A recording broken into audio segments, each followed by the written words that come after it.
શરૂઆતમાં સૌથી પહેલા હવામાન વિશે એટલા માટે વાત કરવી પડે એમ છે કેમ કે એક સાથે બે ત્રણ અલગ અલગ સિસ્ટમ આખા ગુજરાતમાં અને ગુજરાતની આસપાસના પ્રદેશોમાં સક્રિય થઈ હોવાથી હવે જે વરસાદ પડવાનો છે હવામાન વિભાગ, હવામાન નિષ્ણાંતો, આગાહીકારો બધાનું એક સૂર એવું માનવું છે કે ચોમાસામાં અત્યાર સુધી આપણે જે વરસાદ નથી જોયો એટલી તીવ્રતા સાથે વરસાદ હવે આવી શકે છે. કયા કયા વિસ્તારો સૌથી વધારે પ્રભાવિત થશે?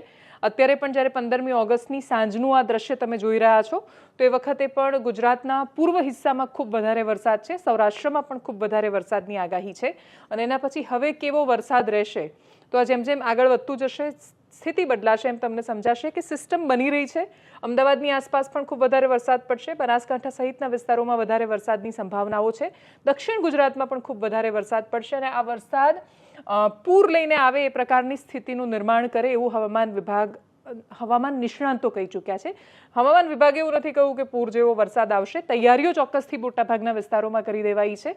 રેસ્ક્યુ માટે પણ જે તૈયારીઓ કરવાની હોય ચોમાસા જેવી સ્થિતિમાં એના માટે મોટાભાગે એનડીઆરએફ, એસડીઆરએફની ટીમો તૈયાર કરાતી હોય છે. આ અલગ અલગ વિસ્તારો જ્યાં આ સિસ્ટમ વધારે તીવ્ર બનીને ખૂબ વધારે વરસાદ લઈને આવશે એની આ સ્થિતિ છે. આ મધ્યપ્રદેશની બોર્ડરનો વિસ્તાર છે. દાહોદમાં ખૂબ વધારે વરસાદ છે. દક્ષિણ ગુજરાતની જ્યાં શરૂઆત થાય છે ત્યાં પણ વધારે વરસાદની આગાહી છે. વડોદરામાં ઉપરવાસમાં જે વરસાદ પડે એ બધું વિશ્વામિત્રીમાં પાણી લઈને આવતો હોય છે.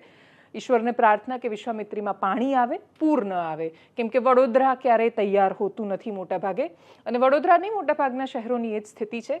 ઈશ્વરની દયા છે બાકીના વિસ્તારોમાં કે એની એટલી પરીક્ષા નથી થતી. ભાવનગરમાં ખૂબ વધારે વરસાદ, ગીર સોમનાથમાં, જૂનાગઢમાં, સૌરાષ્ટ્રના આખા દરિયાકાંઠા નહીં આખા સૌરાષ્ટ્રમાં ખૂબ વધારે વરસાદ પડવાનો છે. કચ્છમાં પણ વધારે વરસાદની આગાહી છે અને આ 16 ઓગસ્ટની બપોરની આજુબાજુની તમે આ તસવીર જોઈ રહ્યા છો સ્ક્રીન પર કે શું પરિસ્થિતિનું નિર્માણ થઈ શકે છે. ઉત્તર ગુજરાતમાં ટૂંકમાં સાર્વત્રિક વરસાદની આગાહી છે અને સાર્વત્રિક વરસાદનો મતલબ એ છે કે આ વરસાદ આગળ જતાં પણ થોડા દિવસો સુધી રહેવાનો છે. એટલે તમે અહીંયા પવનની ગતિ અને દિશા જોશો એનાથી પણ સમજાશે કે આ પવન કેટલો બધો વરસાદ ગુજરાત તરફ લઈને આવવાના છે. અલગ અલગ બની રહેલી સિસ્ટમ ઉત્તર ભારતમાં પણ ખૂબ વધારે વરસાદ વરસી રહ્યો છે. ઉત્તર ભારતમાં વરસતો વરસાદ ત્યાં કિશ્તવાડમાં વાદળ ફાટવા જેવી સ્થિતિનું નિર્માણ કરે છે. 65 મૃત્યુ તો એક આંકડો આવી ગયો છે. હજી પણ 100 કરતાં વધારે માણસો દટાયેલા હોવાની સંભાવના છે અને મોટા ભાગે કોઈના બચવાની શક્યતાઓ ત્યાંના માણસો વ્યક્ત નથી કરી રહ્યા. આ વરસાદની સ્થિતિ છે આગળ જતા એટલે 16 અને 17 તારીખે ટૂંકમાં શનિ અને રવિમાં ખૂબ વધારે વરસાદની સંભાવનાઓ છે. તમે આ જૂનાગઢની આજુબાજુ પણ જુઓ. આ જ્યાં જ્યાં રેડ એલર્ટ જેવું સ્થિતિનું નિર્માણ થાય છે ત્યાં ખૂબ વધારે વરસાદ પડવાનો છે. આ ભાણવડની આજુબાજુનો વિસ્તાર છે, આ મહુવાની આજુબાજુનો વિસ્તાર, અહીંયા અમદાવાદમાં ધોળકા પાસે, અહીંયા ખંભાતની આજુબાજુના વિસ્તારોમાં આખા રાજ્યમાં 16 અને 17 ખૂબ વધારે વરસાદની સંભાવનાઓ છે. હવામાન આગાહીકાર પરેશ ગોસ્વામી આ વિષય પર શું કહી રહ્યા છે સાંભળીએ એમને. પણ આનો જે ઘેરાવો હોય છે બેન એ લગભગ 700 કિલોમીટરમાં ફેલાયેલો છે. હવે 700 કિલોમીટરનો ઘેરાવો છે જેને કારણે દક્ષિણ સૌરાષ્ટ્ર, દક્ષિણ ગુજરાતથી લઈ અને ઉત્તર ગુજરાત અને દક્ષિણ રાજસ્થાન સુધી આ વરસાદની અસર થવાની છે.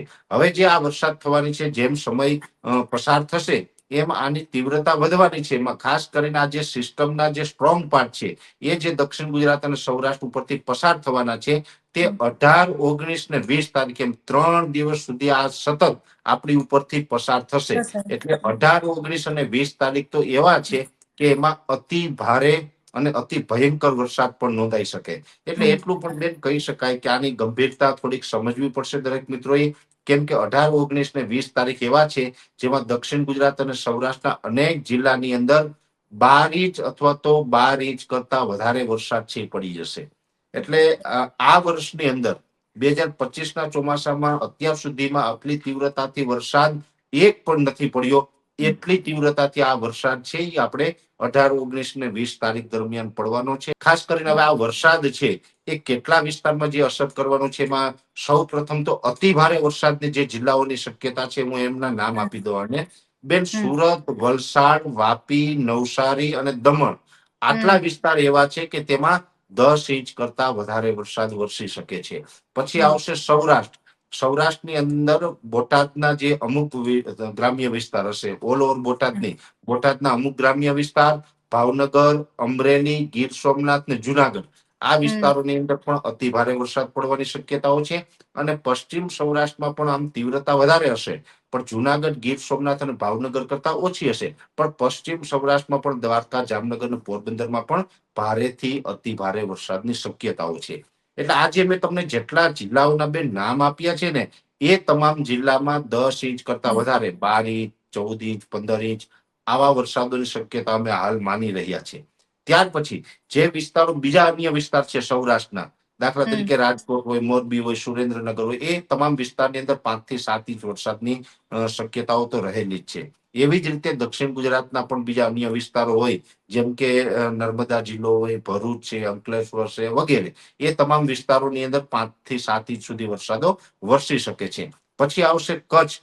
કચ્છની અંદર આમ જોવા જઈએ તો 2025ના ચોમાસા દરમિયાન કોઈ સારા વરસાદનું પરફોર્મન્સ જોવા નથી મળ્યું. પણ સૌ પ્રથમ વખત આ 16 થી 24 ઓગસ્ટનું જે સેશન છે, આ સેશન દરમિયાન કચ્છની અંદર પણ એકંદરે 1 ઇંચથી લઈને 4 ઇંચ સુધીના વરસાદો થશે. એટલે કચ્છ માટે આ વરસાદો સારા ગણી શકાય. એટલે સાર્વત્રિક રાઉન્ડ છે. લગભગ ગુજરાતના 90% વિસ્તારની અંદર સારા વરસાદ નો રાઉન્ડ છે આપણે આવી રહ્યો છે. ને આ વરસાદનો રાઉન્ડ છે થોડોક મોટો રાઉન્ડ ગણી શકાય. 90% વિસ્તારને આવરી લે, અને એમાં પણ બેન ઉત્તર ગુજરાતમાં પણ જો 3 થી 5 ઇંચ હોય અને સૌરાષ્ટ્રને ગમરોડી નાખે, તો આ વરસાદનો રાઉન્ડ કોઈ નાનો ન કહેવાય. અને આ સિસ્ટમ છે એ ગુજરાતમાંથી પસાર થશે તો ખૂબ ધીમી ગતિ આગળ ચાલશે. કેમ કે આનો ઘેરાવો છે 700 કિલોમીટરનો છે, એટલે સ્વાભાવિક રીતે ઝડપથી આગળ ન વધી શકે અને ધીમી ગતિ આગળ ચાલશે, જેને કારણે 24 તારીખ સુધી આની અસરો રહેવાની છે. અમુક વિસ્તારોની અંદર થંડરસ્ટોર્મ પણ થઈ શકે, પણ એ લાઇટ થંડરસ્ટોર્મ હશે,